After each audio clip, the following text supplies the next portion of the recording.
Top stories: citizens urged to use the presidential hotline and 4 days of celebrations underway in Britain. Good afternoon.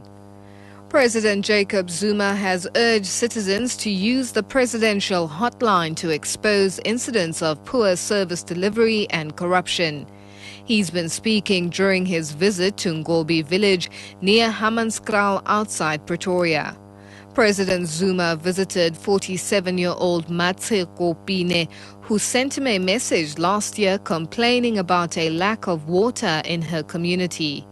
President Zuma used his State of the Nation address in February to highlight Pine's plight and promised to address her concern. President Zuma has described his host as courageous.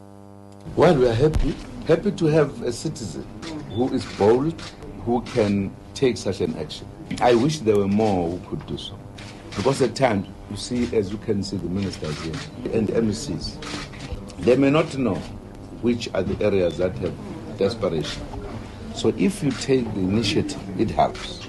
Because now we are going to deal with the issue as we are dealing with it from government point of view. So we need more citizens like you. Many other citizens, they just sit and criticize. They don't know that you have got to talk so that we know where you are, what are the problems. Certainly will come. So we are very happy. On to international news. Deposed Egyptian President Hosni Mubarak has been admitted to a prison hospital following a health crisis after he was sentenced to life in prison. Egypt's Muslim Brotherhood has called for mass protest after a court sentenced Mubarak and his interior minister to life in prison, but acquitted 6 security chiefs in the deaths of protesters last year. Egypt's Ahmed Shafiq, a former military man, will compete with the Muslim Brotherhood in a runoff presidential vote this month that says that the jailing of Mubarak proves that no one is above the law. A lawyer for the victims, Khadif Kharid, has expressed disappointment. This verdict, in my belief, is a scandal. This is a day which proves that the judicial authority is not purified yet. Back home, Gauteng Agricultural, Rural and Social Development MEC Nandi Mayatola Khoza has unveiled a new center for early childhood development and a daycare center for the elderly in Davidton Springs. This is in line with her launch of Child Protection Week in the province. This year's theme is working together to protect children. Mayatola Khoza says elders play an important part in young children's lives, and the centers will bridge the gap between the young and the old. What we aim to do with these centers is to make sure that our little ones from 0 to 5 years of age receive the best foundation education that they can ever receive so that they can be nurtured and grow to be responsible citizens of Gauteng.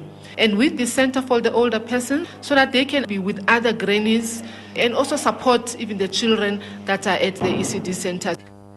A 22-year-old man from Dagana village in Kamagwe in the Eastern Cape has been sentenced to 22 years imprisonment in the Mthatha Magistrates Court for raping his girlfriend's 1-year-old baby.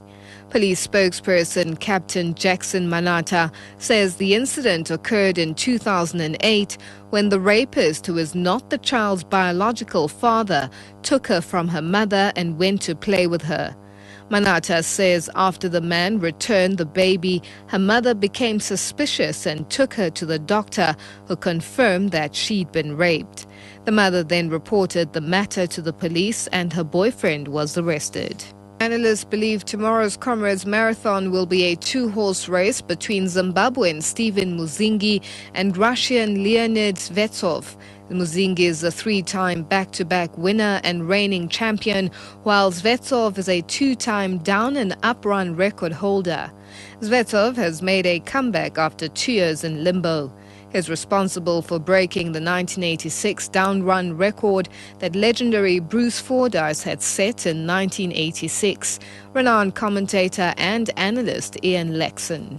Bajingi, of course, the Two Oceans champion, 3 times Comrades winner. He really is the favourite. He talks about targeting a time. He won't say what it is. I think it's a record. I think it's 5:19. I think that's what he's going for. And if he does that, I can't imagine anybody beating him. But there is a lot of pressure on him, especially from Leonid Shvetsov, the record holder, 2 times winner. He's back. He's been away for 3 years. He didn't come to paddle in the sea. I tell you that. He came to win this race again. So much between those two.